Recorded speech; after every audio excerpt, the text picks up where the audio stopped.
I know that you can't hear it and that it is uh but it is very like toilet paper commercial. So I What do don't you well just the music, like you can't hear it from your end, but from my end, like the music that I chose, it's I mean obviously it's royalty free, but it's very like commercially, but poppy, commercial pop. Okay. All right, well whatever. Yeah, so this What? is the debut of our podcast. Isn't that exciting?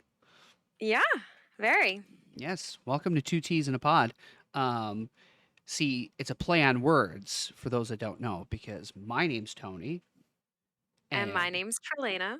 I don't think I need to explain anymore. So, I think from that information, people can decipher what that means. Also, uh, it's a work in progress, right? So the graphic is very Microsoft Paint, threw it together. I like jank, so I like it, but I'll probably have to like clean it up and stuff. So yeah, everything from the music and everything. But once we get a feel for the energy, we could tweak it from there, I think. Oh, I feel your energy, all right. Yeah, yeah. Yeah. You feel it? You want more of it? I like this energy. I want some more of it. Yep. Well, Yes. you got at least 57 minutes more of this energy. Perfect. Perfect. So, you are a celebrity. Aha! You are Sure. a celebrity. You have followers on the worst application ever to come out, Yeah. TikTok. Although a lot of people that are probably going to listen to this are probably followers or know you.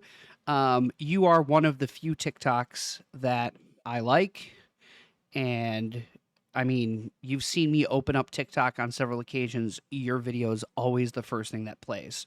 So it usually sets unrealistic expectations for me about TikTok because we start at that high of your video and then everything goes downhill from there.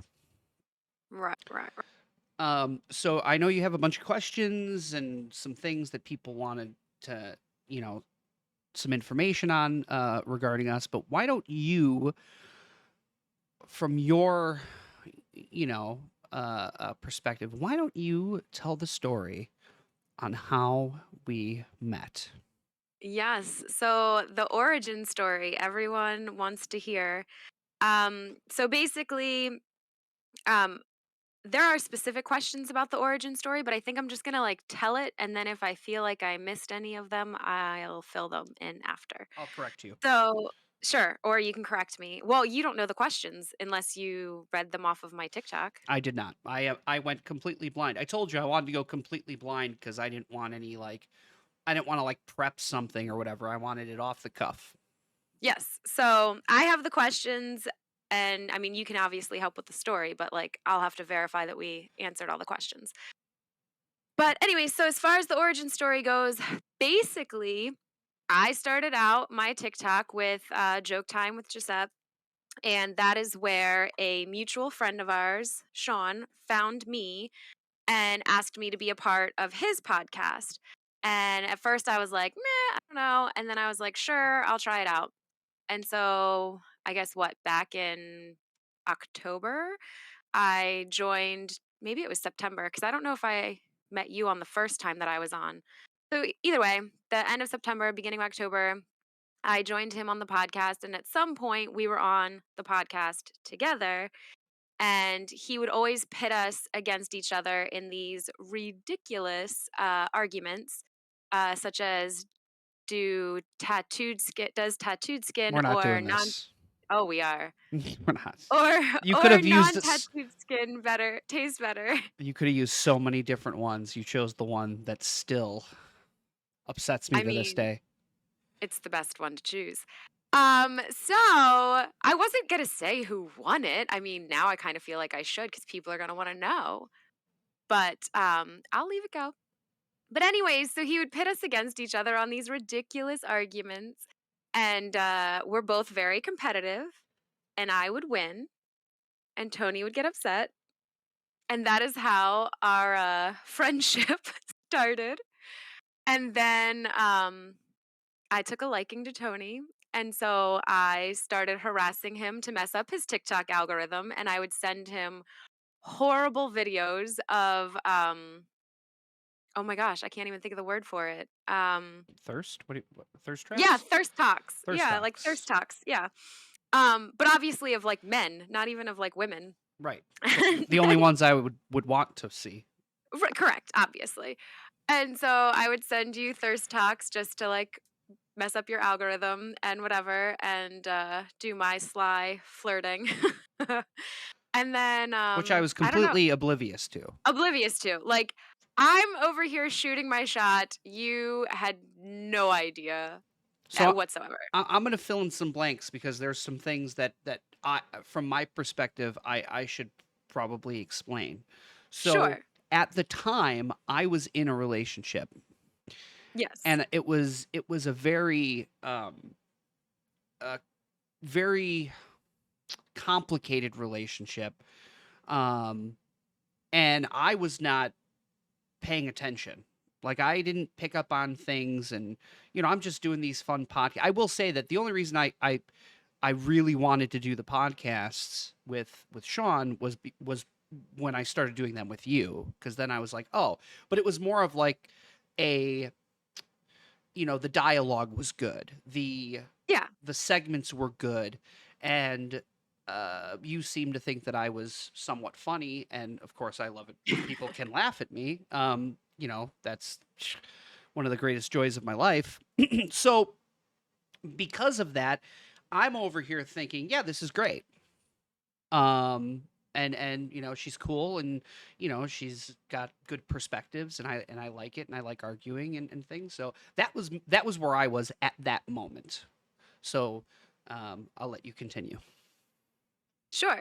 So this went on for months of us just slowly like I mean cuz like I don't even know how to put it into terms. Like slowly it just transitioned from me messing with your TikTok algorithm to us like chatting and like whatever, and slowly just became like us having normal conversations that were not me messing with your algorithm anymore, and it was just like day to day like whatever stuff, like me telling you crazy things that were happening to me at work with like teaching with my kids, and stuff with Giuseppe and just all the things. And so slowly we like transitioned over to actual friendship and talking, and then I don't even know, like, then what, fast forward to Well, February? yeah, well, okay, so Or do you feel like there's, like let's do you feel there's more? I do. I'm gonna fill in Go ahead. a couple Sh more important gaps. Sure. So meanwhile, while that's all happening, I messaged her. I found you on Facebook. Mhm. Now, maybe we've had discussions about this in the past. I was merely reaching out to talk to you via like, you know, uh, Not Facebook. on TikTok. Right, because I didn't want to do it on TikTok because to me, TikTok is that's not what it's for. It's not a messaging app. People who Mm. use it like that, I don't get. It's for posting silly, stupid videos. Except for yours, dear. Yours aren't stupid.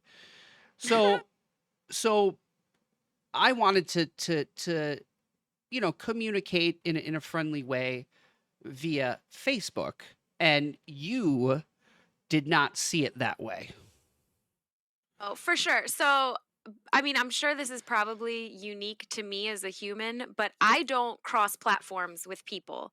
So, like, I've already explained that to you, but like, I'll explain it to those listening to us right now. I don't cross platforms. So, if I met you on TikTok, I will talk to you on TikTok unless there is a reason that I have to. So, like Sean, for instance, when he asked me to do the podcast, then he started messaging me through Instagram, which I no longer have. But at the time, he started messaging me through Instagram to set up, when the podcast would be, give me all the details, all that kind of stuff. But I don't ever initiate crossing platforms with anyone for any reason, really, unless it's necessary. So to me, when you cross platformed me, that signified something, like, because that's not normal for me. So, like, I took that as you were also interested in me. So like I read into that differently than what your intentions were at the time. Right. And Yes. like you're over there going, "Ooh," and I'm just like, "Oh, this would be cool." Like, this is better. Like this Right. is easier and simpler than TikTok. And then you're just over there just like, "Oh, this is it. Like this means something." Right. Um so yeah, and the just I just want to make it perfectly clear that uh you were laying the foundation perhaps. I wasn't even looking to build a house. Correct. Okay, go continue. Well, I mean, so is there, because I'm gonna fast forward to February. Is there other filler, or can I just go straight to? Okay, I could. Okay, it depends on where you're gonna jump in February. Well, to me saying that we should meet. Yes.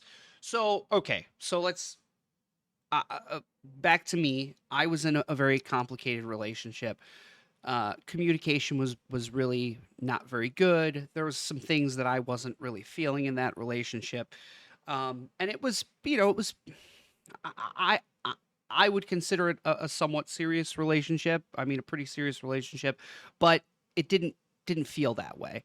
I'm also not the type of person that likes to, I don't want to set a tone with a new person that I might be starting to form feelings for because the words I've used to you are I was starting to get some brain noise. Like Mhm. there was some things that weren't clicking in my head, and I was like, I think I like this girl, but I don't know. And there's she lives in Pennsylvania, and there's all this other stuff, and I had a very surprisingly adult conversation with the person I was with at that time, and I think we both just kind of came to a agreement that things weren't working and that we couldn't give each other the things that we were looking for. And we, her and I split very amicably. I haven't spoken to her since, but I don't hate her. I don't, hold any ill will towards her. It's good that we both walked away as adults because in most of my relationships, someone's walking away a loser, a big loser, and it's usually me. But so yeah, so that happened, but that kind of almost exactly coincided with you wanting to come out here to meet. Right. Um, I was all for meeting you, even if it was just, I wasn't thinking more than friends. Um, but I kind of had the brain noise. So once the brain noise started, I sat back and I said, I can't under, with a good conscience, have someone come out here that I might be forming these feelings with and still be in a relationship because that's not fair to anybody. Right. So the relationship split amicably, weight was lifted off of my shoulders on that regard. And then you decided, hey, I want to come out there to visit you. Yes. Because part of, to be fair, part of when we were on the podcast with Sean, one of the things that we always talked about was doing like a live podcast of all of us together because you and Sean at that time were in the same place. Like you Correct. were both in the Chicago area. Yes. So that was where the idea of me coming out there to be where you guys were started. Right. So that was like where the initial idea came in was like, oh, we're gonna do a podcast live, like all together. And then obviously I didn't know you were in a relationship until I don't know, like around Christmas time. Oh yeah, I should probably just so people can understand that, for your sake, uh I did not allude to being in a relationship because of the complexity of the relationship I was in at that time. I was not able to fully disclose things about it to other people. Right. So I like when we met like in October, like so from like October to December, I think I'm laying amazing groundwork with you that you were oblivious to. And I didn't know that you were in a relationship. Or I never would have done that because I'm not that type of person. Correct. So it it So it it it, it I'm not saying it was a good thing, but the complexity surrounding my other relationship and the fact that I couldn't talk about it probably led to the future of you and I. Yes, it's the only reason that I talked to you, because if I had known that you were in a relationship, I never would have talked to you outside of the podcast because I'm Right. not that type of person. Right. And we almost stopped talking in December because when I found out that you had a relationship, I was ready to like cut ties besides the podcast because again, I'm not that type of person. But a friend of mine, I talked to him and he was like, give it a little bit. Like you might, they might be ending, just, wait it out and see. And so against my normal character, I was like, all right, like, because I did enjoy talking to you just as friends and whatever. So I'm like, let's see what happens. And then now here we are. Right. Right. So you came out here. Yes. You were essentially swept off your feet. Of course. Of Yes. course, yes. I I I I do remember thinking to myself, um, maybe I don't know how far in. It wasn't very far. I think later on that evening, I was like, "Oh yeah, we're gonna open up. Like this is it was going very well in my opinion for the most part." Mhm. And yeah, it turned very quickly from brain noise to, oh, I really like this person. Like um I think we both took a liking to each other fairly quickly. Yes. I mean, and to be fair, I'd been setting the foundation on that since October. I mean, So yeah, your house was already almost built. I was I was well aware that I already liked you before I ever came out there. Like, it was just the chemistry in person was the same as the chemistry, like, in the podcast and, online or whatever, however you wanna say that. So, because it carried over, it was just 100% natural for me. Like, that everything just continued and coincided. Because sometimes when you meet people in person, it's not the same. But for me, it was. yes. Yeah, I agree. You are pretty much you were pretty much the same. There was no, no differences. We had good conversation. Um, yeah, there was what do you call it? It's your little sparks or whatever. Yeah, Your Yeah, I don't know. That's so so okay. So that's the background. I mean, I think that's a pretty good overview of. I hope yeah. that answered some of the questions, but I think so. I mean, like, really, it was like who took the first shot, which was clearly me. Um, yes. how and when did we meet, which we said, like, and it was only like I said, it was only partially through TikTok because that's where Sean found me. Because, like Tony alluded, I have, well, I think I lost a few, so now I'm just under 14,000 followers.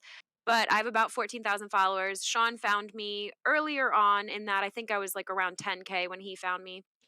Um, but because I had like a decent following, he wanted me to do the podcast. And then that's how those dots connected us together. And then the other one was, how long after we met did we meet in person? So technically, we had known each other since October. So it's not like we met and then met in person.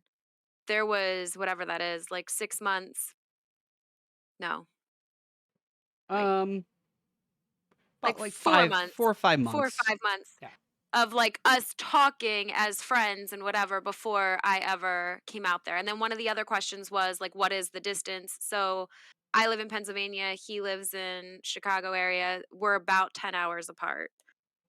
So I think those are like the key questions about that portion of our existence. And then everything else is long distance relationship and how in the world do we make it work because other people cannot. Yes. Yes. So, uh as you said, it's about it's a 10-hour drive roughly. Yeah.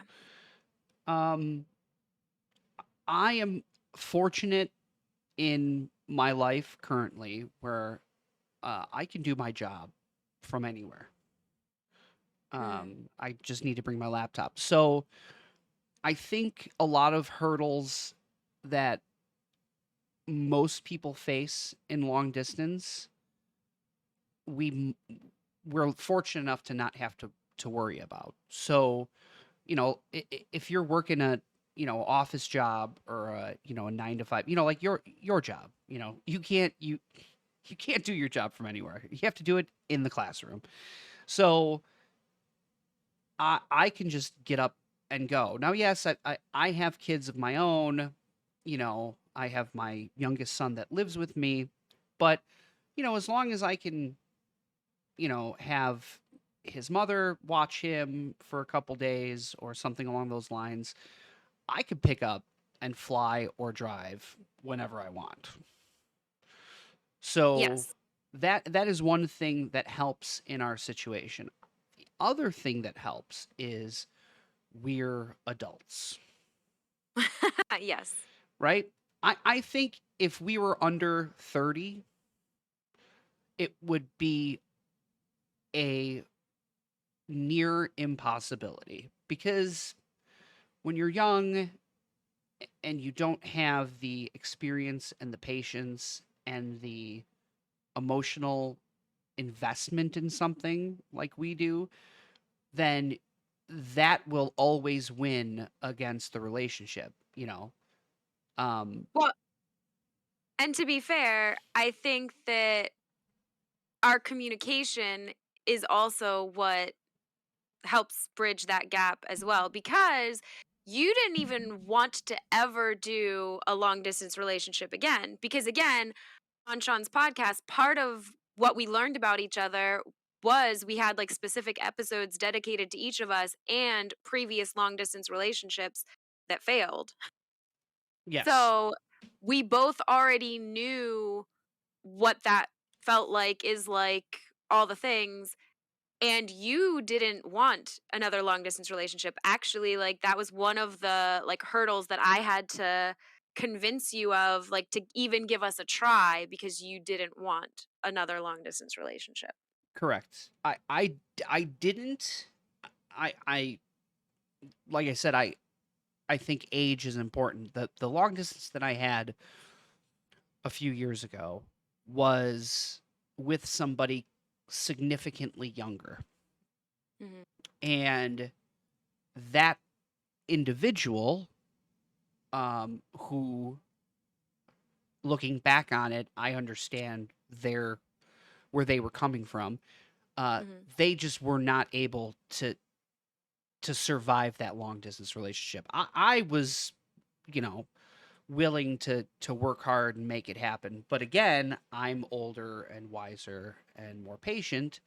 So to have somebody like you who's in the same, you know, uh, uh, point in their lives that I'm at, we're both willing to put in the time and the effort. Also, I hate talking on the phone.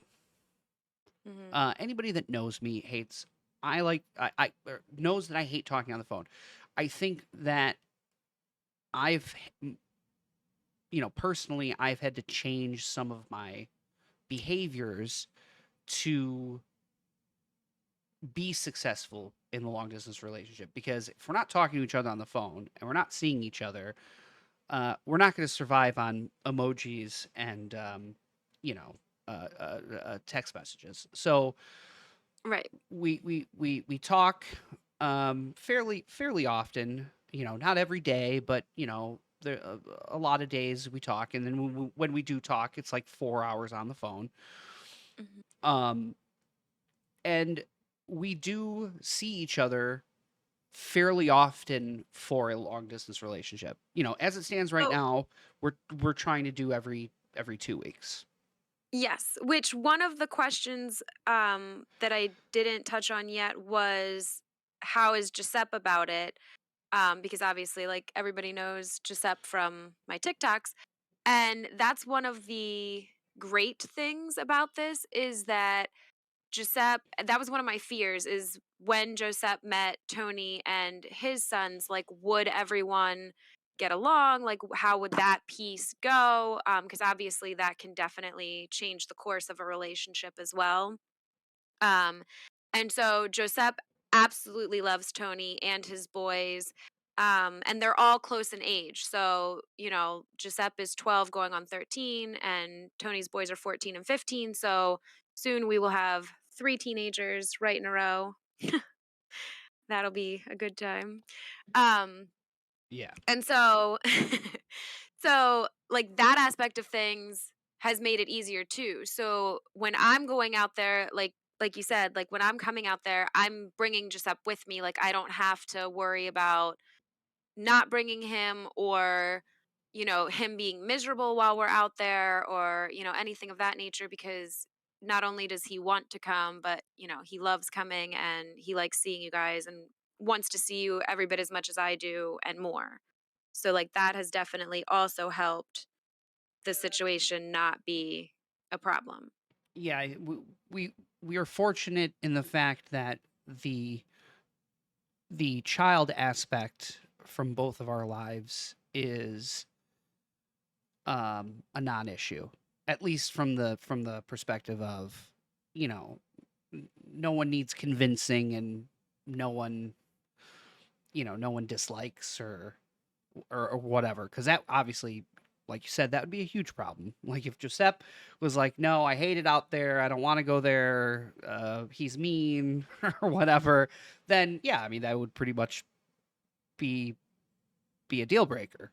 But Yeah. thankfully, my boys are pretty don't give a shit. And I don't mean don't give a shit like they don't like you guys, but they're all like, yeah, sure. Like, yeah, let's more the merrier. Like, whatever. Um, and, from Josep, I mean, he seems to enjoy it here. So, I Yeah. mean, I make him pasta on. So I don't know what else I could possibly do to win your son over.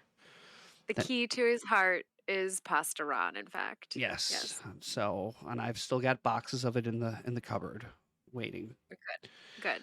Well, and to be fair, like you said, originally we were only seeing each other once a month. And then, I mean, I know I said it. I think we both kind of said it, but like it just wasn't enough. And so I told you, like, even if we just did every 3 weeks or whatever, something more. And so then, like you said, now we've landed on the bi-weekly, which, like you said, is actually a lot for the distance that we are. But I think that communication, it goes back to the communication. Like me, like a younger me probably wouldn't have verbalized that as well or at all, potentially. Mm. So, I, like you said, like I think our age and communication style has definitely helped. And then, like you also alluded to, just the fact that both of us are willing to make changes where we need to accommodate making this work. So, like you said, like you're not crazy about phone calls. And even though we've had plenty of phone calls, like I know that's something that you're like striving to do more because it's something that makes me happy. So, I think like one of the questions was like, what's the secret, And I think that's as close to a secret as we get is just communication and being willing to make those, changes to make it work. Yeah, it's I mean, unless you think there's a different secret, but I think that's well, I'm charming and witty. well, of course, yes. No, but yeah, dedication is like you're either in or you're out. Yeah. So a lot of people think they can do it, but don't want to look inward and admit that they're incapable of it. And again, that's okay, because long distance Yeah.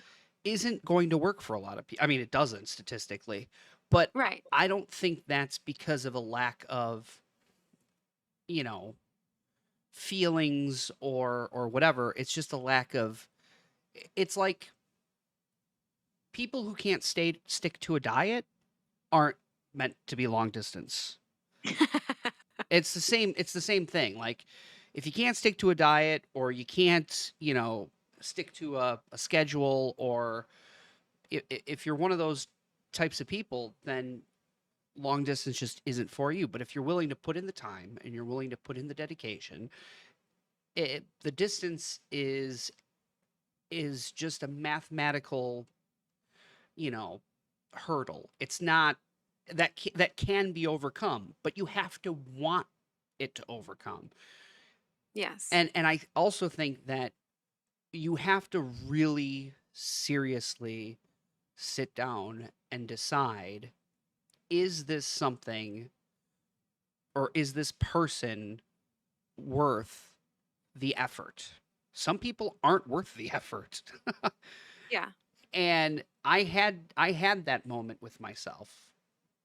Not just for like, are you worth the effort, but I had to think, I went back and forth a lot because I'm a planner.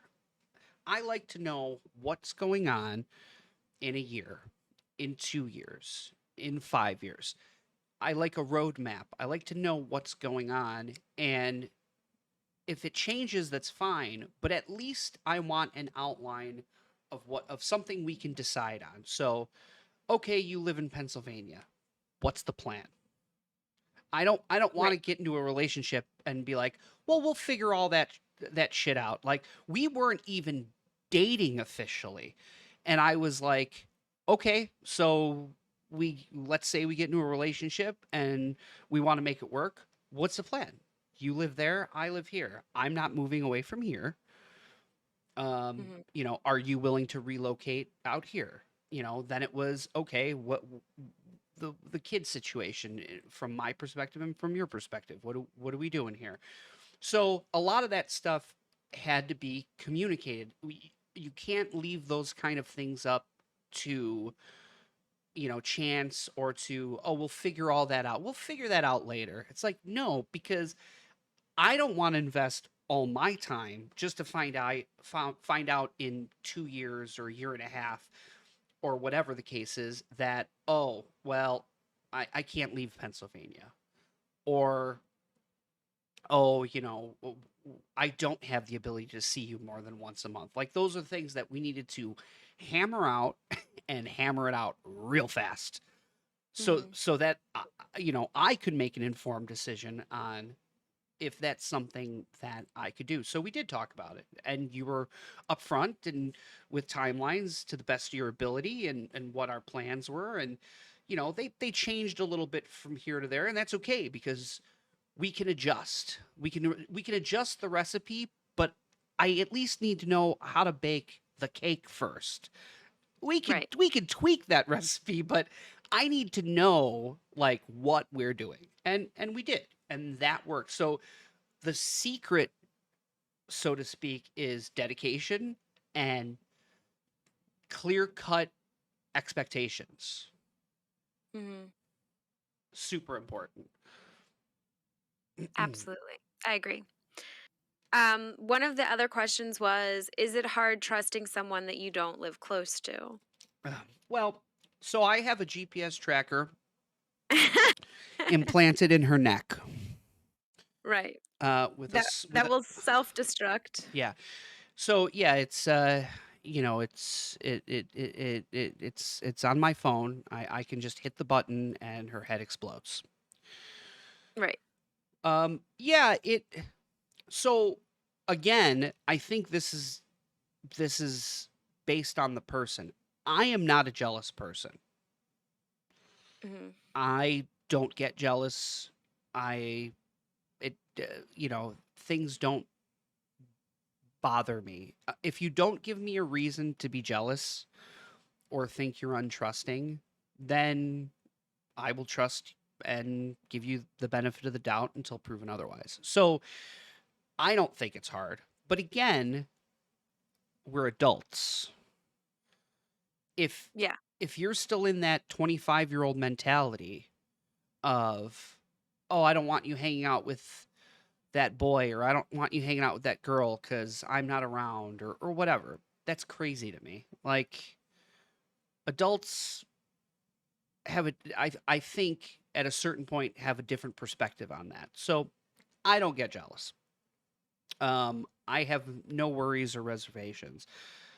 I believe you when you say, you know, because we had that conversation, and it's like I'm not the type of person. Like I know you're not the type of person to be unfaithful, and I think that you know that I'm not that type of person. Yes. Um, it's just not a thing that I do. It's not something that I strive to to be. So I don't get jealous. Um, I mean, you might get jealous because I'm witty and charming, but Yes. All the time. oh yeah, for sure. Which brings me to my side of things, which is I just choose not to think about it, to be honest. Because if I did, I'm an overthinker. So I would read into everything. And I don't want to do that because I would make myself crazy. So I just don't think about it. Like I don't worry about it because if like I feel like it's a self-fulfilling prophecy in some ways too. Like if you put your energy there and that's all you're thinking about. Like I think we had a conversation about phones once, not in relation to each other, but just in general. And it's one of those things that like if you go through someone's phone, you can almost always find something that you don't like. So like why would you put yourself through that? And I like to me, I feel like if I put energy into that, I'm sure I could find something that I didn't like about your day-to-day life or whatever. And like why would I do that to myself? Because if it's not that serious, like we've had conversations about like what each other thinks, considers cheating because everybody has a different definition of that. And like we've had all those conversations and so like I mean that's why I just keep going back to communication because we've communicated what our expectations are, what our stances are on things, what we think is and isn't okay. And then based off of that, we both had to make our decisions of, okay, so is this right for me? And, thankfully in our situation, it was and it is. So, but yeah, I wouldn't be able to like to be fair, um like I can see your location, but I don't. Like I don't check your location Hmm. also because it's meaningless to me. So like that's another factor. So I don't know Chicago area like that. So you could tell me I'm going to Best Buy and if I checked your location, I mean like yes, it should say Best Buy like on the map or whatever, but so maybe that's a bad example, but like, okay, you could tell me I'm going to Mike's house or something like a friend's house, and I would have no concept of like if you really were, you know what I mean? And like also because you work from home at any given point in time in the day while your kid's at school, you could have some other girl there and be having sex with her. Like there are tons of possibilities. So like I can't put energy into any of those kinds of thoughts because I could absolutely come up with like 8,000 horrible scenarios to worry about or think about. And so I just personally don't put energy into that. Like I feel like I know who you are as a person and that you're not somebody that's going to cheat on me. So I just don't put my thought there. And what was that about with the location? Listen, you know that the Yeah. only thing you're gonna find on my phone is Grinder. Perfect. Perfect. As long as I'm not competing with other women, I'm fine. Perfect. Yeah, no, I I think that you have a normal brain. I think I'm probably the abnormal one here. Mhm. Um, I'm very forgiving and very easy with Oh things. yeah, I I don't forgive. I don't pester, I don't hound. If you say, "Oh, I'm going to my friend's house," I'll be like, "Cool." Like you don't even need to tell. We've had that discussion. I was like, you don't even need to tell me." Like I completely don't care. And so, like Mhm. I trust you to the point where I could pull up your map and you could be at like a Chippendales and you could be like, I'm at my friend's house. And I'd be like, oh, that's weird. All right. Sounds legit. Math checks out. Like, I don't care.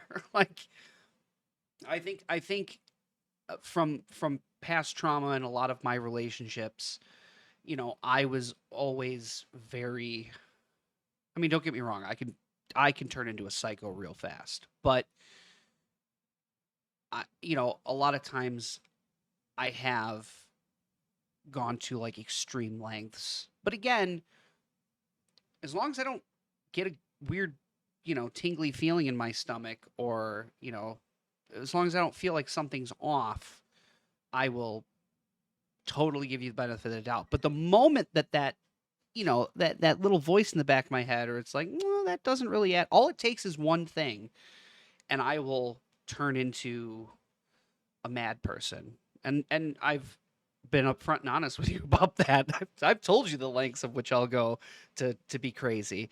So I do think that I'm probably in the minority there for most people. I just am not, I don't lean towards jealousy Mm, ever. yeah. Well, and I think like you said, I think some of my past, relationship trauma or whatever in that regard, like, is why I am the way that I am with that as well, because, I have experienced situations like that where, the person was trying to set up, having multiple people and all the things. And so, like, that is something that I'm aware that people can do, but you don't give me the perception that you are that type of person. So I just don't, I don't know, I don't go there in my brain. Right. Mhm. Yeah. Which, for me, it could be, it's a blessing and a curse, right? It makes things very easy from your standpoint, well, for you in the relationship, and in terms of like, you'll never have to worry about me questioning, or being jealous, or being, I am nosy, but I'm just nosy, like in my immediate area. Like you, last time when I was just out there, and I saw, you messaging something on your phone, and I almost had to look around the phone because because you were like, "How did you even see that?" And I'm like, "I'm just very in tune with my surroundings." Yeah. But I don't actively go and look through phones. I don't actively, pull up your location and crazy things like that. I just, I'm nosy sometimes in my immediate vicinity, but, but yeah, you'll never need to worry, which is great. Well, downside for me is like, yeah, it's possible that, you could be sucking and fucking all over this place. I wouldn't know, but again, I just choose not to think that way, because I mean, that's just destined for failure if you have that standpoint. Yeah. I mean, and that's what I've always said about phones. I mean, like, the passcode to my phone, and I don't care if you go through my phone. I mean, uh, like I said earlier, you can always find something that you don't like. I can't imagine what you wouldn't like in my phone. Oh, I'm sure I'll Um, find something. right. But that's the whole point is like, I don't think there's anything there that's worrisome, but I'm sure you could find something that you dislike. And that's if that's your prerogative, that's your prerogative. But like we said, that's kind of like looking for a fight or looking for failure versus like I feel like if I ever felt the need to say like, "Hey babe, I want to look through your phone," the relationship's already over because if I've already gotten to that point where I feel like I need to say those words, then I doubt you for whatever reason, and I absolutely will find something to back up my gut feeling. And so why put either of us through that, and go to that place like the relationship's over. Right. Like that's my perspective on it. So, Yeah. Yeah. There are some. I think there are some levels of jealousy that are okay. But I think it's very surface level. Like surface level jealousy stuff can be cute and fun and like, aw, like, hey man, if I see some fucking ripped, muscly, lumberjack walk in, I might pull you a little close, be like, hey, I recognize this dude just walked in, and if I see you look at him, I'm gonna be very upset. No, um, like Look, things like that. I might. We've had a couple of conversations, and I've been like, oh yeah, it's fun, it's not harmful, but then when you start to broach on like those intrusive type jealousy, where it's like, where are you? Oh, you're with your friend. Send me a picture. You have to hold up a newspaper like it's a fucking ransom. Like, yeah, I need you to circle the date in crayon, take a picture. When you start getting to like those extremes, there's a problem. There's an underlying problem that isn't being addressed, and it's manifesting in that like abrasive, intrusive jealousy. That's not good. right. No, that's not good at all. But if you see me if I Snapchat you a picture of me in a nice shirt and I'm about to go sing karaoke and you're like, "Oh, you better not wear that. I don't want the girls." If you say like that's cute and and you're 100% like you mean it 100% when you say it. It's a joke, but you mean it. Mhm. And that's okay and that's cute. And then I send my response, you know, they ain't got nothing on you. You don't need to worry about it. Like it's laundry day. It's the only shirt I had. So that's there's good, I think good, healthy, because I think the moment when there's no jealousy, then you just don't care. Right. And that's Absolutely. that's way worse to not care in a relationship than being, having a little cute jealousy. Yes. And that was actually one of the questions was like, how do you deal with your other half having friends of the opposite sex and is there jealousy? And so, yeah, I mean, I think, like you said, I think there is a healthy level of jealousy versus the unhealthy level. And I think that, you know, crossing that boundary is, like you said, either you don't care at all if there's none, or there's something that needs addressed and communicated and fixed and whatever if there's too much. So you have to find that like sweet spot of jealousy, I guess is how you would say that. Yes, sweet spot of jealousy. The sweet spot of jealousy. There you have it. Yeah, I have a mixture. Some of my best friends are females, Mhm. but I do have a mixture of male and female. A lot of the male friends that I have are kind like once pandemic happened, I don't see them as much because a lot of them are starting families and have little ones and really busy and trying to ride out the pandemic without getting sick. And so a lot of my best friends I hardly see. I don't see at all.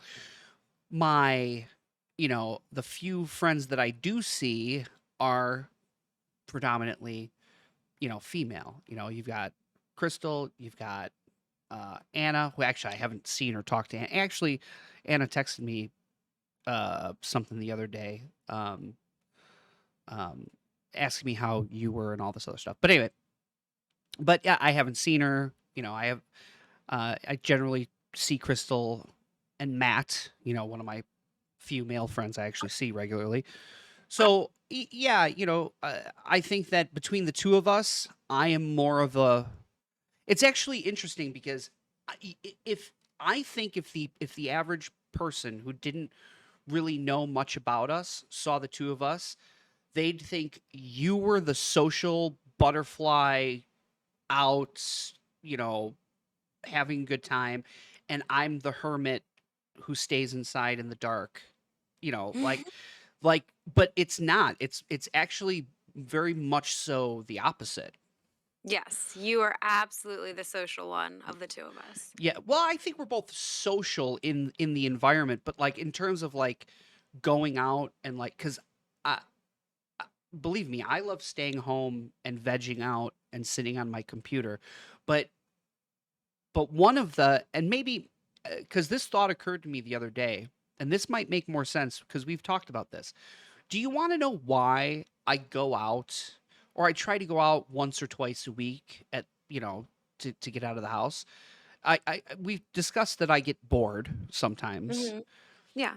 but really the I think the core of it is I am sitting on my ass in front of a computer for 10 hours a day.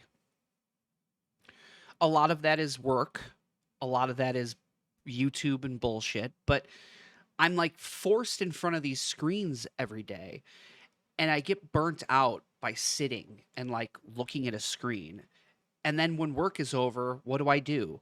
I get up and I move to a different room and sit in front of a bigger screen. And Yeah. it gets old, and it get I get to a point where I get too, like, the pandemic was great for me, but it was also really bad because it forced me to stay inside more, and it really ate at my brain. But that's why I like to go out and, like, get away from the house, have a cocktail, sing a song, and talk to people. Mhm. I need to talk to people. I need human interactions. And See, and I don't. I'm not getting it from my teenager cuz he would rather do anything than sit and talk to dad. Um Yeah. so that, I think that's what it is. But yeah, you and I, we are like we are almost opposites from what I think most people would expect from us. Well, and so there's a couple things to that about me personally. One, here where I live, there, like, the friends that I do have here are very much like you said, they have families, they have, kids, whatever. And so when they're available, I'm not. When I'm available, they're not, and it's a lot of missed opportunities, or just, my friends are obviously my same age, and like my friends around here aren't into going out like that. They would much rather do, a day trip to Hershey Park with our kids, or like, whatever. So my going out looks very different than your going out, because my friends don't go to the bar like that and whatever. And then to backtrack really quickly, um back to the like opposite sex friends, I am a very eyes wide open person, and we've had this conversation before. But like for me, I have found in my life that when a guy is friends with me, it's never it's never just friends. Like there has always been desire on one of the two people's parts, and like sometimes it has been me. Like, I mean, like in our situation, like you were looking at us as friends, and I was the one that was like, I want a relationship out of this. So to me, I'm very eyes wide open. Like I feel like when guys and girls are friends, one of the two generally is interested in the other. And so, I mean, we've even talked about that in relationship to the people that I work with and whatever. Like I'm very well aware of, intentions and, thoughts that go behind some actions and whatever. So I'm very wary of that. And like you said, like, I mean, if you talked to like my sorority sisters from Penn State, they would tell you that I'm the biggest extrovert there ever was, because at every party, I was the life of the party. I was, in the middle of the room getting the dancing started. I was, causing a scene in a good way, like, whatever, bringing the atmosphere up. And I absolutely will do that when necessary, I guess, so to speak. Like when I'm put in that position, I will perform.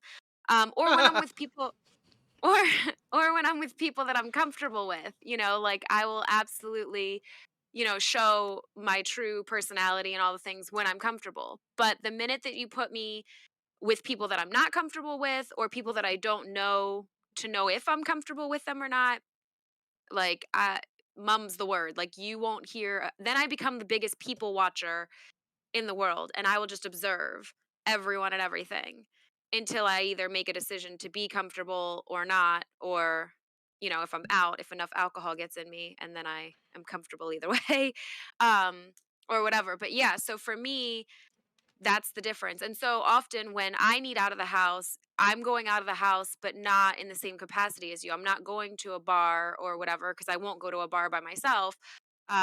So I'll go hiking or I'll, take Joseph somewhere and, get out of the house in that manner. Whereas like you're able to get out of the house and go to the bar. And even if you want, you go by yourself. Whereas a female, I don't trust Eh, that situation because I've had bad experiences in well, the yeah. past with. I don't think I don't think females. I mean, don't get me wrong. Like it, I don't agree with it. I think women should be able to go anywhere alone. But Yeah. the reality of the world that we live in, it is not usually a good idea. So yeah, I mean, I could go somewhere alone. I don't usually go somewhere by myself.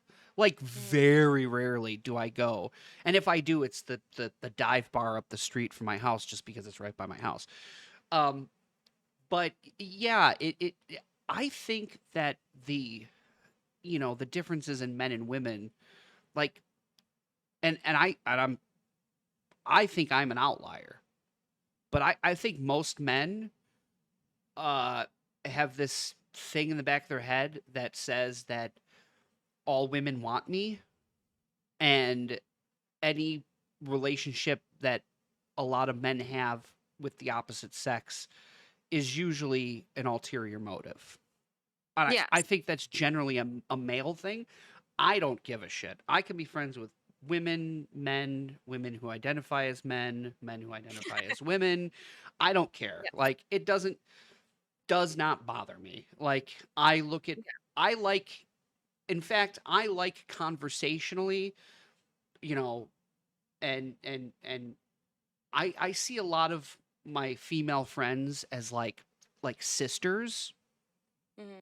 you know, and I'm very protective of a lot of the people that I'm fr well, I mean, men too, but mostly, the women that I'm very protective. So I'm like I have a friend who, she goes out by herself a lot, Mhm. and she's sometimes some friend that she's met twice at the bar drives her home, or she stays on their couch, and it's like, that shit's weird to me. Um, Yeah, that's crazy. I know, and I like to go out with her because then I know she's safe Mhm. and nothing's gonna happen to her. Um, so I'm very protective of my, like sisters. But Yeah. yeah, you're right. Usually, if a dude's talking to you, or a dude's messaging you in the back of his brain, he's like, "Oh yeah, she wants it." Well, I think you'd be surprised because, like I said, like in our situation, that was also me, like towards you. So, I Right. mean, I think you might think of all of your friends as sisters, but I think it would be very interesting if they were actually candid and honest of what their intentions towards you truly are. Um, because I would be surprised if there wasn't. So, even if it's not present day, like past tense interest in that manner, because to me, like it just doesn't compute that there wouldn't be at some point in time have been something or currently something. And it's just, that they're choosing to be your friend because, kind of the same way that I stuck around in December when I found out that you had a girlfriend, that I was like, all right, well, Brandon said, give it a little bit more time and see what happens. And so I did. And then here we are. You just never know. Yeah, So, I mean, I have a few female friends that are single, um, that I mean, maybe, but it's kind of like one of those things where if someone's playing the long game, that's that's a super long game. well, That's also almost unreal. to to be fair, a lot of girls do wait for guys to make the first move. So I had just told you that story the other day where a coworker of mine was sharing, about a situation where he thought of a girl as a sister and he defended her in a situation where she had gotten, beat up and put in the hospital and whatever. And in turn, she thought that that meant something very different than what it did. And she came on to him at some point in time, and like whatever, there was an issue when he got a girlfriend or something. And whatever the situation was, he ended up having to be like, no, I think of you as a sister. So, like, I think you would be surprised because, again, often girls aren't the ones like me. Like, I can honestly tell you, our situation is so very, very different. Like, I honestly don't know how we ended up where we are, to be very honest, because Ah, it, everything about this situation is stuff that is not typically me. So, like, I would never, continue talking to somebody that I find out has a girlfriend. But, my friend Brandon was like, hey, try it and see, whatever. So I did. And here we are. I don't ever shoot the shot. Like, I know I'm not usually the pursuer. But with you, I did. So, like, there were very different things about our relationship than how I ever am in traditional life. So, I must have really just really liked you. I don't know. I mean, it must have Like, been. it must have been, like, I was like, "Need to meet this one." Yeah, I don't know because I don't this isn't, like, typically how I would operate. So I would if I liked a guy, I would just be, like, lingering, waiting to see if he shot his shot kind of thing, and I wouldn't be the one pursuing. So I think you'd be surprised. I mean, I don't care, like, I don't give a shit because I trust you. I don't have to trust them. So, and that also makes the difference. Right. If I was relying on trusting them, we would have problems because I don't trust females, but you I trust. Well, I don't trust men, but um, I mean, my experiences in the past. Um, okay, but did we I did we hit all the questions?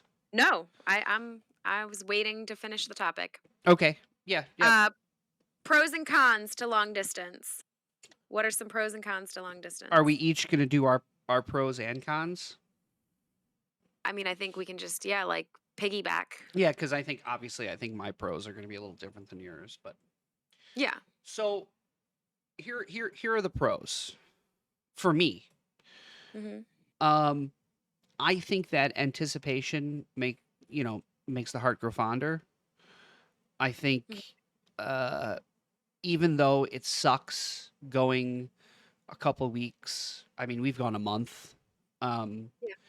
I think that there's a part of that that does suck, but there's also a part of that that makes it exciting. Believe me, I would much rather you guys be here with me, but the silver lining is that I have something to look forward to. I have something to anticipate. I have a countdown on a calendar. I have something to look at and say, because nothing so far in our relationship, and I don't want this to take away from the idea of us living together, but nothing is more exciting to me than that first 30 seconds of seeing you after a couple weeks. Like that is like peak. Aw. Oh, no, let's not. Let's not. That was adorable. Blah, blah, blah, blah. Well, I mean That's it's cute. it's true. It's No, it is true. I want to see you all the time, every time, all day, every day. But Yes. it's an impossibility right now. So, but like that door opening or that I remember my my heart like skipping a beat when I picked you up from the airport the first time.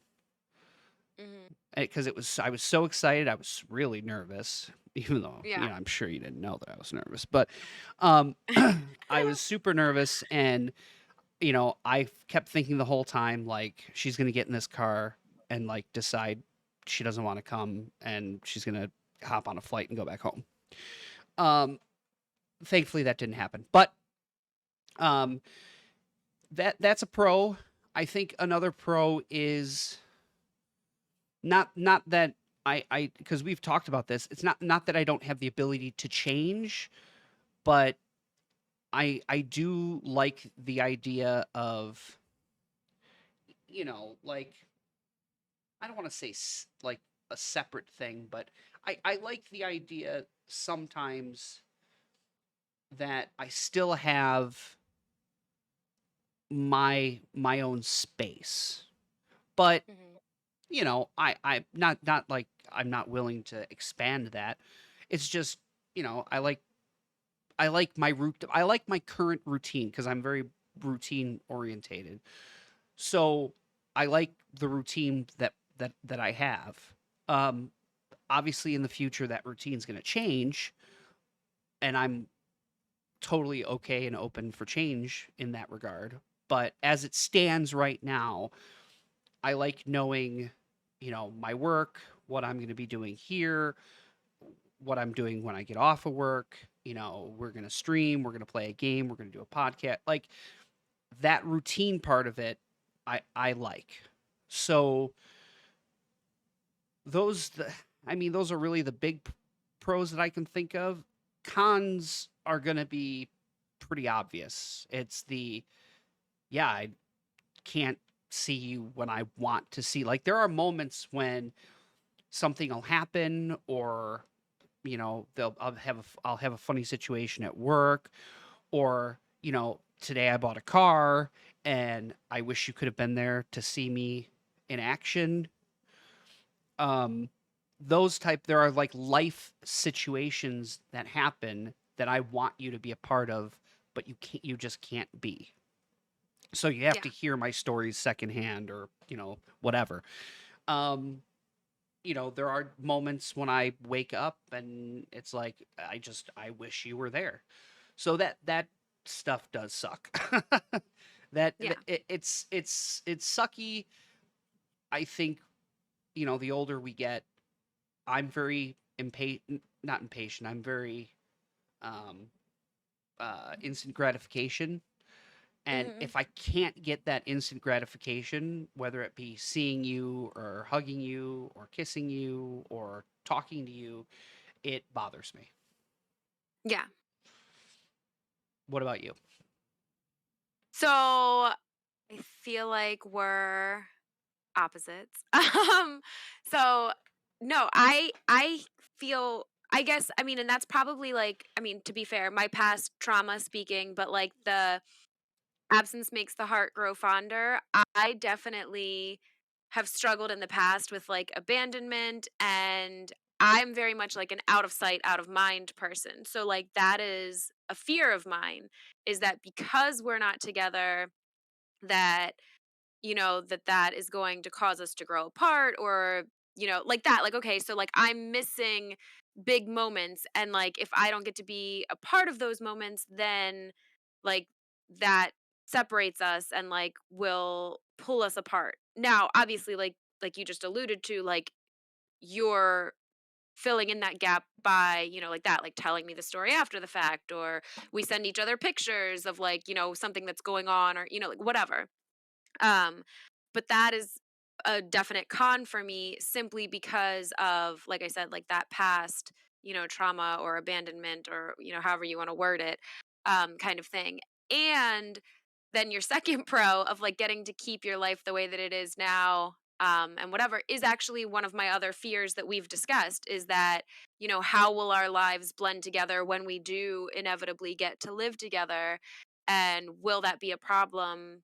And whatever, because to be fair, like you said, we are older, and I mean, can't teach an old dog new tricks, whatever. Old, like it's hard for anybody. Like I think you get set in a routine, and it's hard to break that routine. And even when it's for somebody that you love and care about, it doesn't make it any better. Like it's not something that you really want to do. Like, yes, like you alluded to, like, yes, you're absolutely gonna have to make changes because, Giuseppe and I will be there, and, things would be different and whatever. But at the end of the day, like, is there going to be a part of you that misses the simplicity, or, whatever, of what you've got going on now? I'm sure.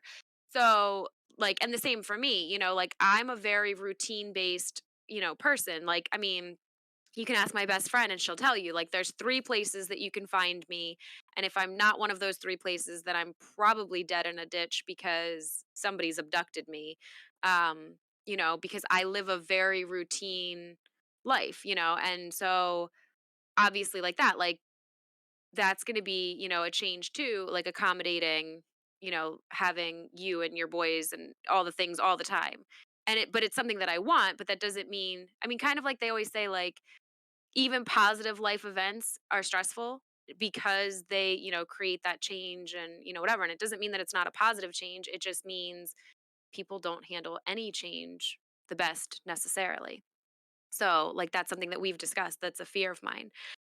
So I mean, pros, that's going to be a short list for me because I genuinely, like, I can stand long distance relationships. Obviously, we're doing it and whatever, but there isn't really anything that I like about it, per se. It, yeah, I can't really think of anything to say off the top of my head right there.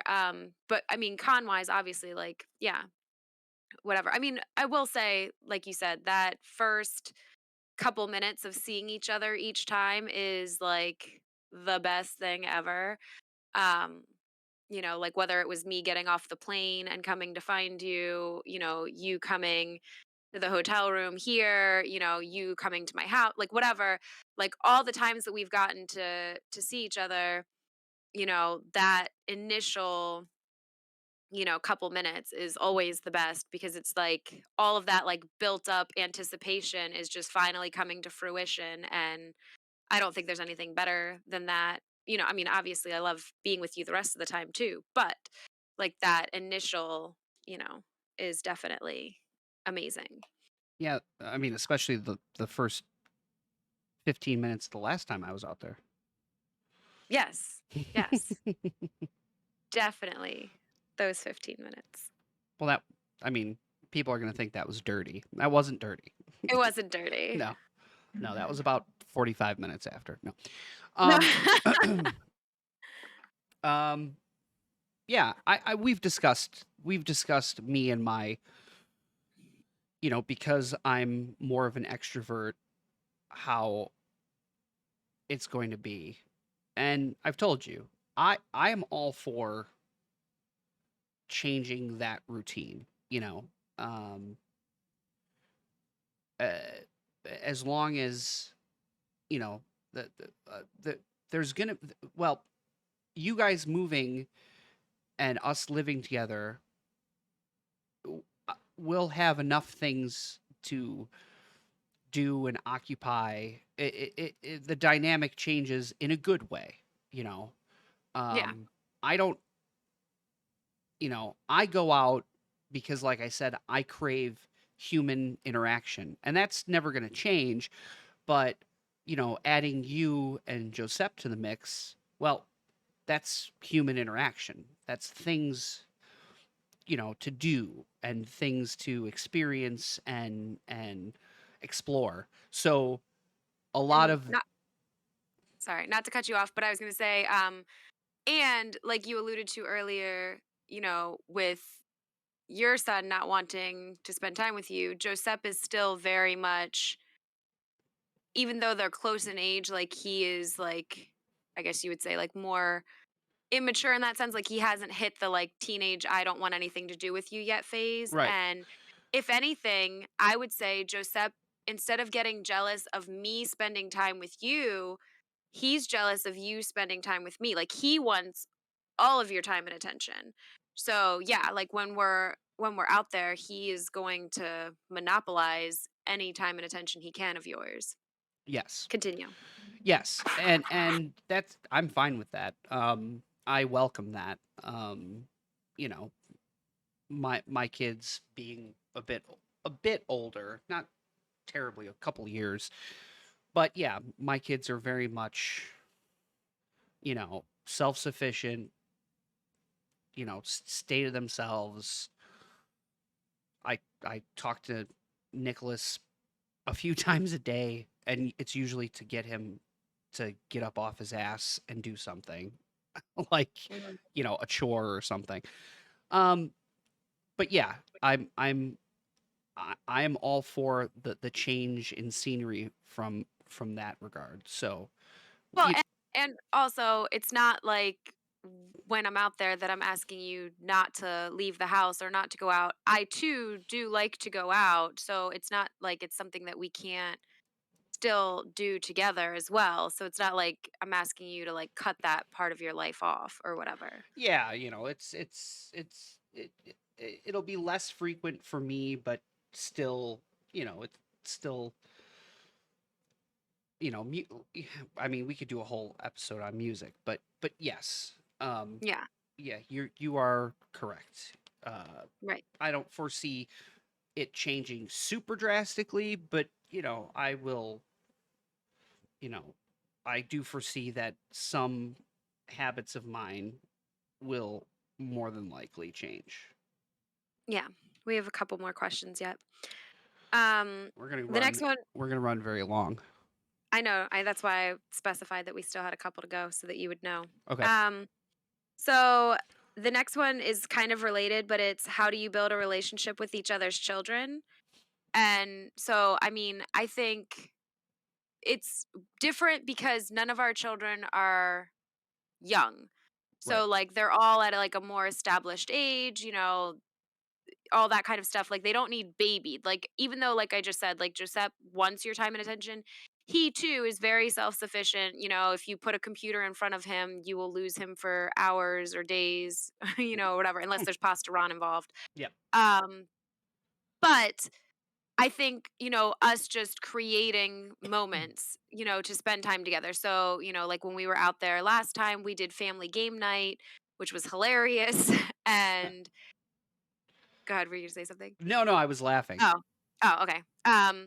And so, we create moments so like that, like I mean, and when you were here, like your boys weren't here, but Giuseppe and I took you hiking and showed you our favorite, spot and just getting to do those kinds of things with you, like was helping for you and Giuseppe to build your bond. And then the same way, like when I'm out there with you, like us getting to do, the family game night and things together are definitely, ways to build that relationship, I think. Yeah, I agree. I, the like you said, the kids are older, which is great. Mhm. Um, I look at it as I I am a very I don't know how to word it. I don't want to say proactive, but I understand the importance of positive male role models. So I would never expect or, um, you know, ask to be treated like, you know, like Joseph's dad. Like I am not Joseph's dad, Mhm. but I want to make sure that I treat him as fairly and honestly as I do, my own children, you know. So he will always be treated as if he was my own. And I love kids. So eh, there's a lot of, there's a lot of things that because I am the way that I am, and I think because of the way you are, that we are both, drawn to children. And that helps. Sometimes sometimes people get into relationships and they think they know what it is to be a parent because like they had a poodle. But but they don't. Right. And some people have a skewed view of what being a parent is and they're totally off base. Yeah. We have raised our children. Mhm. Um so we know what it takes. We know, what it is to be a good parent. Yeah. So, I think that it, again, if we were younger, if we were in our 20s or something, that would be a much bigger hurdle. And if the kids were younger, it would be that is a huge like Yeah. problem. Well, not problem, but a huge hurdle, you know, getting involved with, let's say Joseph was 5 or Mhm. 6, you know, then that's a real awkward time for someone like me to come into the picture because that is just so confusing and so odd. But, Josep is old enough and my kids are old enough to understand the situation that we're in and who we are to each other and what we bring to the table for them. Right. So, yes, to answer the question, uh, do unto others as you do for your own kids. Do for someone else's kids what you do for your kids. Yeah. And I think in our situation, it's well, I mean, I can only speak for myself, but for me, it's fun because I don't there's no like pressure there. Like you were alluding to, like if Giuseppe was like 5 or 6 and he's looking at you as like, are you my father? Whatever. Like Hmm. there's none of that involved in this because like you said, like all of our boys are old enough they know who their real parents are and, all the things. And so for us it takes that pressure off and it's just fun like because like you said we both love kids and now I just get to have fun with your boys. And so Hmm. like that like we get to play family game night. I get to joke around and have the same 14-year-old sense of humor that they do and, just really enjoy who they are as people.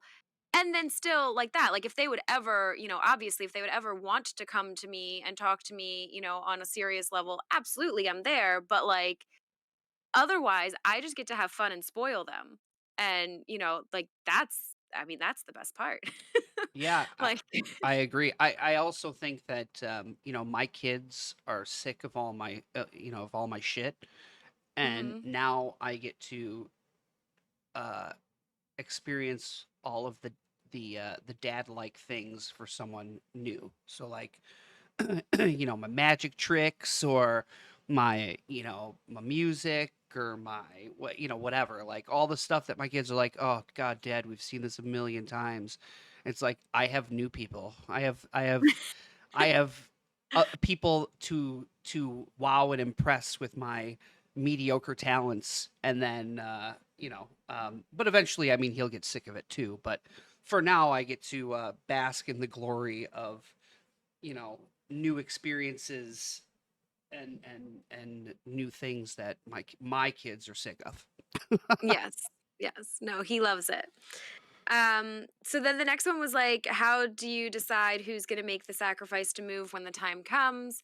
And I mean, this one was one of I mean, it still is one of the trickier ones simply because of custody issues. Right. So, Yeah. um, We've discussed this, and I was pretty upfront when we first started dating, and I was I was very like I'm not moving.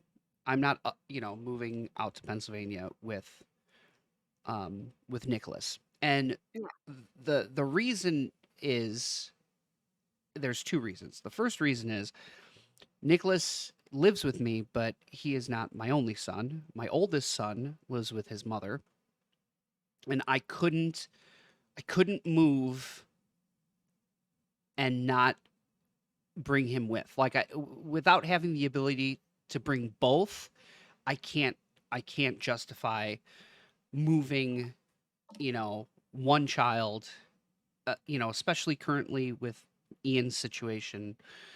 That would be too rough. And yeah. the second part is, and I mean no disrespect, Pennsylvania fucking sucks. Oh, we can refer back to Sean's podcast episode, whatever the heck episode that was. I hate Pennsylvania.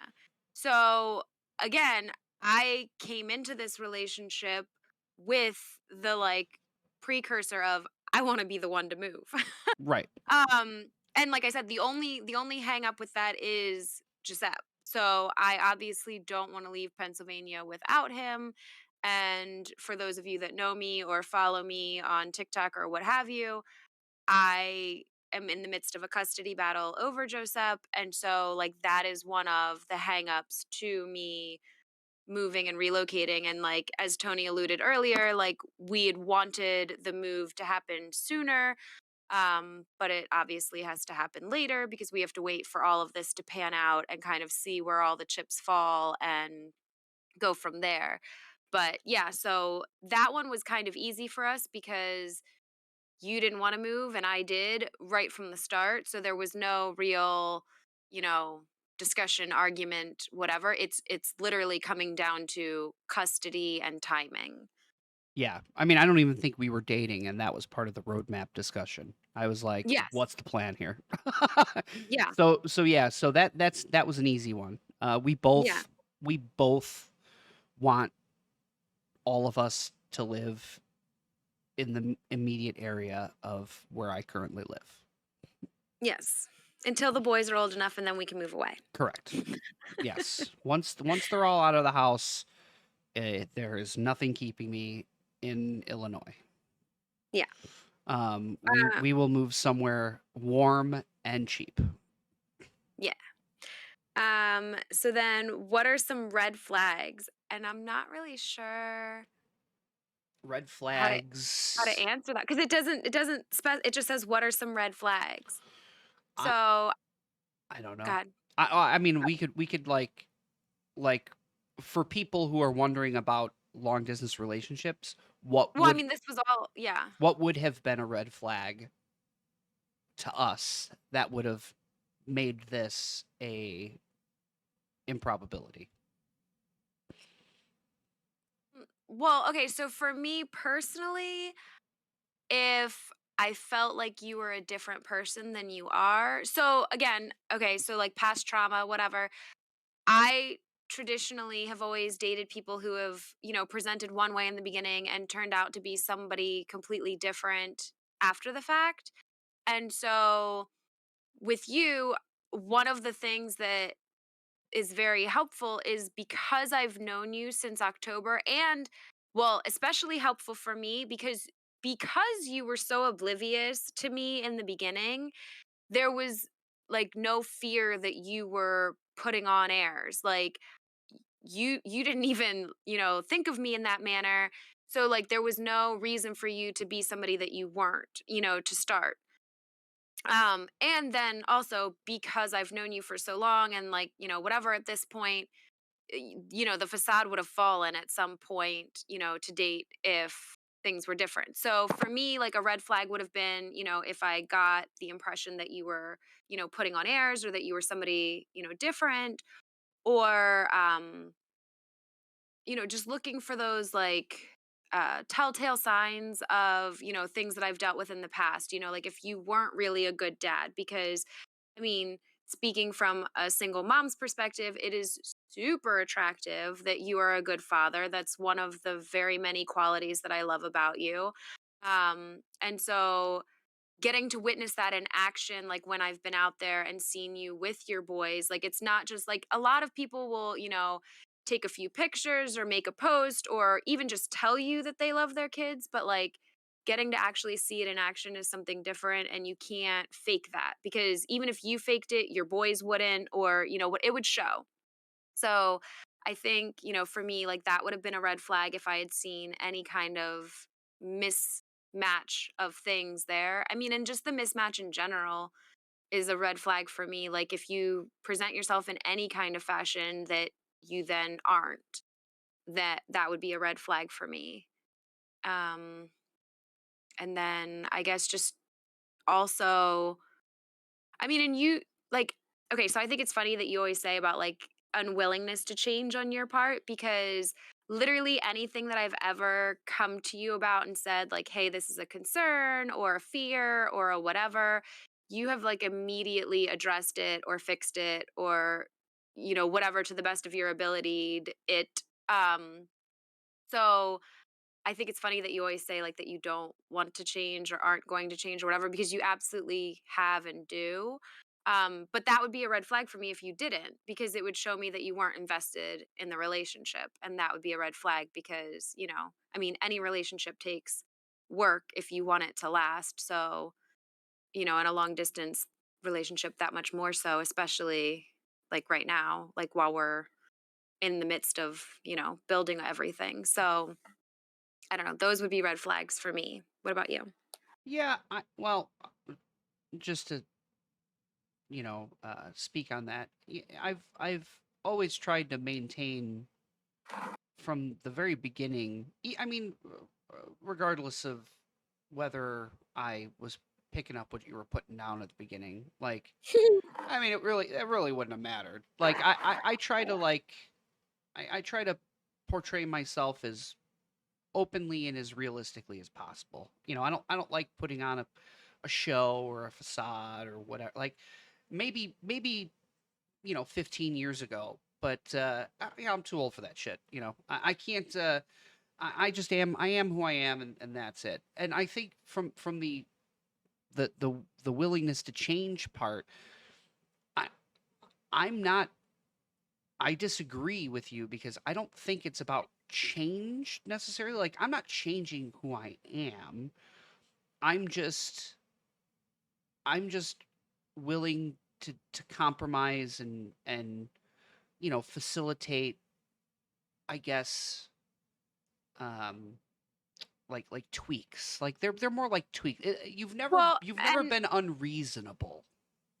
okay, so to clarify, I would never ask you to change a core facet of who you are as a person, and I think that's the difference. So, I mean, and I've told you this, like, I think for myself, I want to be the best version of myself for you.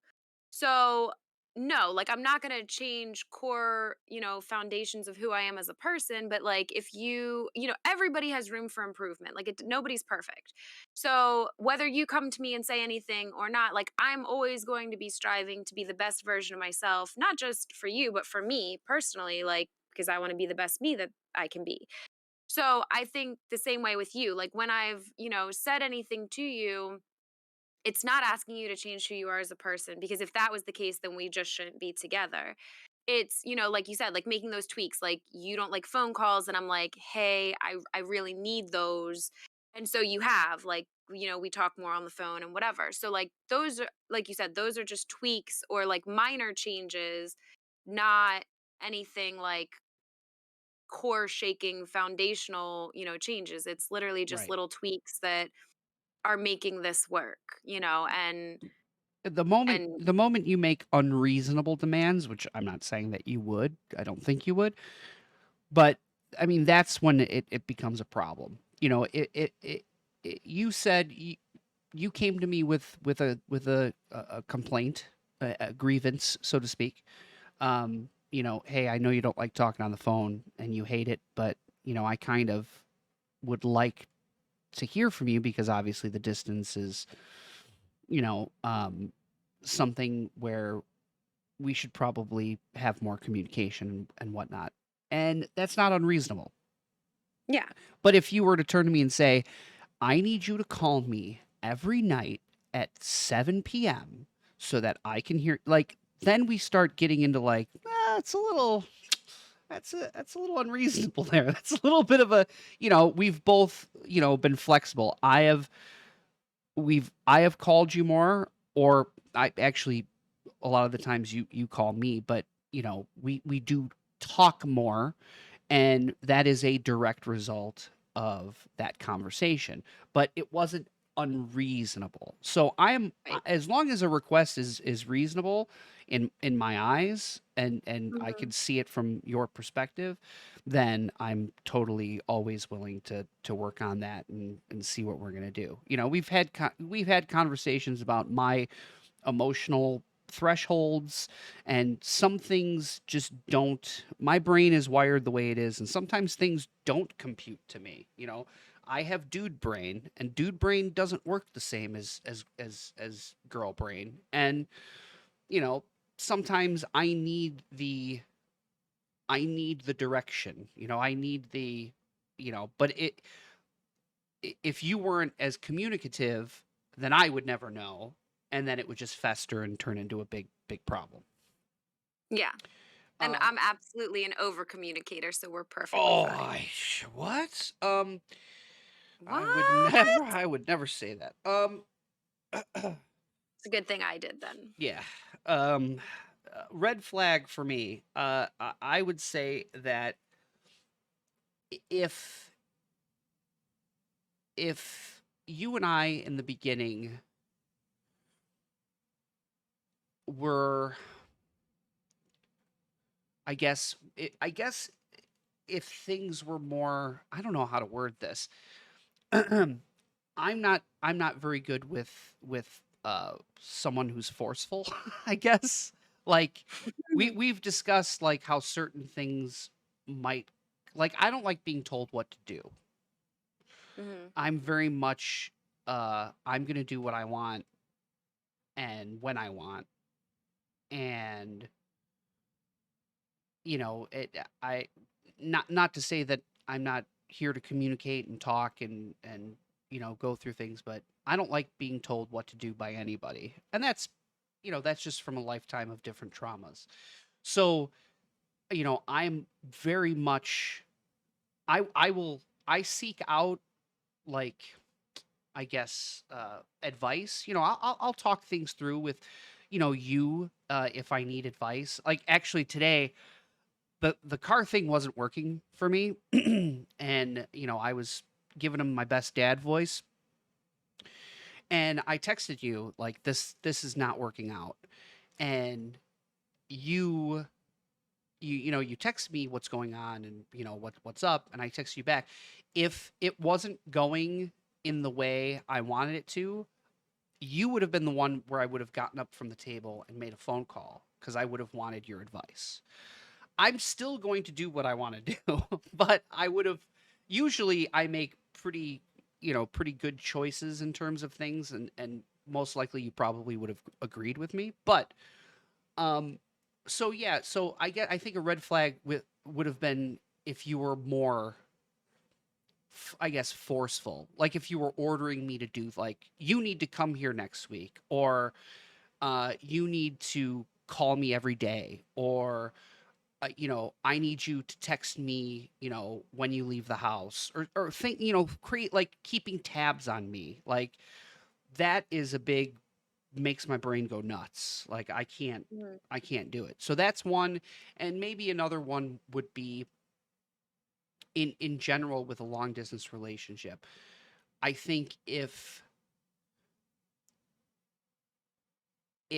Josep didn't like me, Mm-hmm. I think if and I think if for both of us, if there was an issue with, the kids in any regard, that pretty much would have been a kind of a red flag or A deal a breaker. deal breaker. Yeah. I also think that a red flag would have been like on the other end of that spectrum, if it was like, if I got the feeling like you're just looking for a dad. Because there Yeah. are a lot of women out there, single parents who, it's like, my kid needs a father figure, so I'm gonna hop on and try to pick the most suitable dude and just ride it out. Like I feel like that because I I've picked up on things like that before, and that would have been a big red flag. So those, I Yeah. guess, would have been mine, just off the top of my head. Yeah.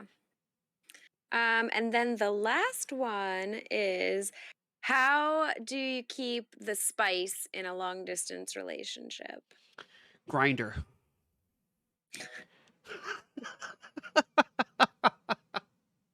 Oy vey. Yeah, that's sometimes I just want to talk. No, um, how do you keep the spice? Well, this is a little NSFW, but and children may watch and listen. I'll say this much. Um, if you're attracted to somebody, whether you're with them for 1 month or 12 years, it shouldn't matter. And a lot of times I think people get tired of things. So like Mhm. we're not old, but we're not young. I've been around the block, you've been to the corner, however you want to Well, look at it. Well, I just meant like I was being nice. Like, I didn't want it to sound like you've been around the block. Well, Um, the corner sounds worse. Sounds like I'm a I didn't say you prostitute. worked on the corner. I just said you walked to the corner and walked back. I That's where my brain went. I've been around the block. That makes me sound bad. Anyways, listen, Sure. point is, um, we I think we both know what we bring to the table. So, I don't think the term keep the spice applies. Maybe it'll apply to us in 15 to 20 years. Like then we might be able to answer that conversation. But, we've only been together for, however many months. Well, I mean, technically only 2, but that's not really accurate. But, Yeah. we still have a lot left to explore. I'm not looking to make this a thruple just yet. Yet is the operative word there. Um, put your applications in now, ladies. I'll be choosing. Hey, hey, or men, Um, or men. okay. Or men. I'm not. I don't gender specify. Whatever. Yeah, yeah. So get those applications in now. When the time comes, we'll give you a call. Yep. Um, yeah, no, I think well, okay, so I'm gonna use a big word for some people, but I think that I just had a conversation, I mean, through like Facebook, like not actual conversation, but like Facebook post conversation with Brandon the other day about cathexis. And a lot of people confuse like cathexis and love. And so like that's what we were discussing. And um, for anybody that doesn't know what cathexis is, it's like the act of investing that mental or emotional energy into a person or object or idea. And so, like, you can cathect many things like money, power, fame, jewelry, whatever. But it is what generally starts a relationship. And so, like you were alluding to, and some people might even, refer to it as like the honeymoon phase or whatever. But I think in the beginning of the relationship, you have that, you know, that mental and emotional investment where, like you said, like you're excited, that anticipation. We both have countdown timers, and I look at mine every single day. And it excites me every day when I see the date go down. And I mean, there's been a bajillion times that I've, text you like 11 more days, 10 more days, whatever, because that excitement is there and mounting and building, towards getting to see you the next time. So, I mean, there are plenty of ways that you can, keep that excitement going. And I mean, and we do, snap each other pictures, and I put poems on pictures for you, to be super cute and whatever. So I mean, like there are little things like that that we also do. And I think a lot of times, it's in the little things that, that's where some of that, extra whatever comes into play.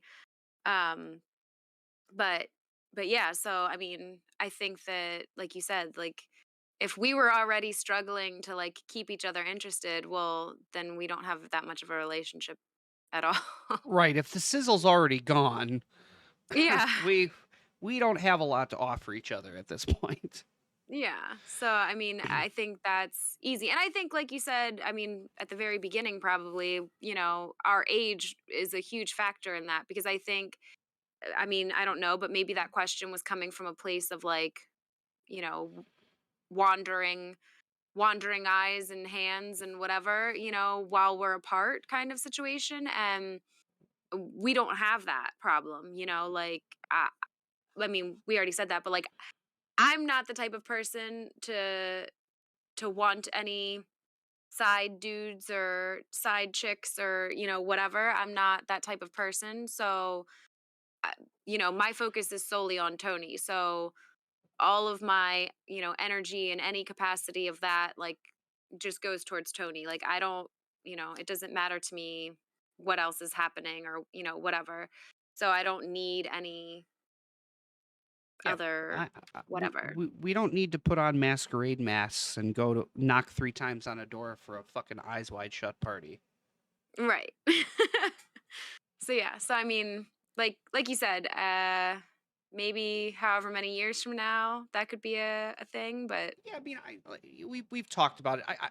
I think, if you're, maybe that question came from somebody who was assuming that we've been doing this for years. maybe. And that might be a little bit more understandable, but that's not us. But yeah, I think when people are together for 15, 20 years, things just get stale, maybe spice it up, makes sense. Hey, I'm gonna be 60 soon, or we're gonna be 60 soon. Let's we don't have that many years left. Let's go to an eyes wide shut party, and maybe that makes sense. I think that monogamy is foreign to a lot of people. I think that most people aren't built for monogamy. I think that eventually in a lot of people's lives they hit that point where they're like, "Yeah, man, missionary's just not doing it for me anymore." Like, and that I don't have anything against those people. That's just not me. Like, Yeah. missionary will always cut it for me. No.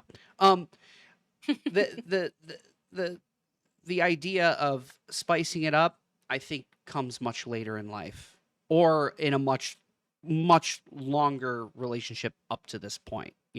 If we started dating Yeah. each other in college and we're approaching our 40s, maybe. But I'm personally not like that. I don't really see any interest. I get tired fucking one person, so I can't even imagine the the effort and work it would take to maintain anything more than just one relationship. Yeah. No, absolutely. I don't share, so if I'm in a relationship, I'm giving my all in that relationship. There is no room for more relationships. Right. No, I completely agree. All right. That we hit them all. That is, I believe unless I missed something, I believe that is all of them. Ooh, we went long. Woo! We But we should got it out. we should have stopped halfway and said we were gonna cut this into 2 parts. It could have been a two-parter. It I could didn't have.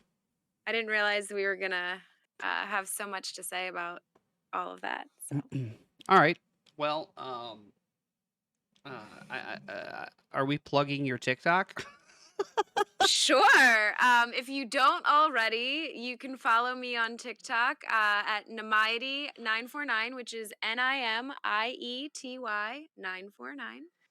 I will put it in the comments section for you to find easily. Excellent. Anything else? Yeah? No? I Uh, also stream on Twitch. We'll just put Perfect. it all out there. Yep. Twitch. Perfect. Yeah. At Namiety949. Same, Um, same. Yeah. You can Perfect. watch me struggle to play video games. It's a good time. Yeah. Tony always saves me. Yep. He's I'm usually playing too. he's my knight in shining armor. That's so He true. always I am. It Well. is. That's part of why I fell in love with you. Mm, Mm. oh boy, So sappy, super cute. sappy. Oh gosh, end it now. Um, yeah. So and then next time, we're gonna talk about what are we talking about? Uh, Uh, I, are I, we do are I, we doing all the popular things? yeah, yeah. I mean, there's things that are a brewing. Um, that we'll probably talk. I don't want to place a topic just yet, but yeah, I mean, we'll touch on some things next time. If we were specifically doing like specific people and how like a relationship lens on that. Are we doing that or no? Sure. Or you want to keep it open? I mean, we'll keep it open, but yes. I mean, most things are going to kind of intertwine with our personal relationship beliefs. Well, yes, yes, yes. But I just meant specifically, like specific topics.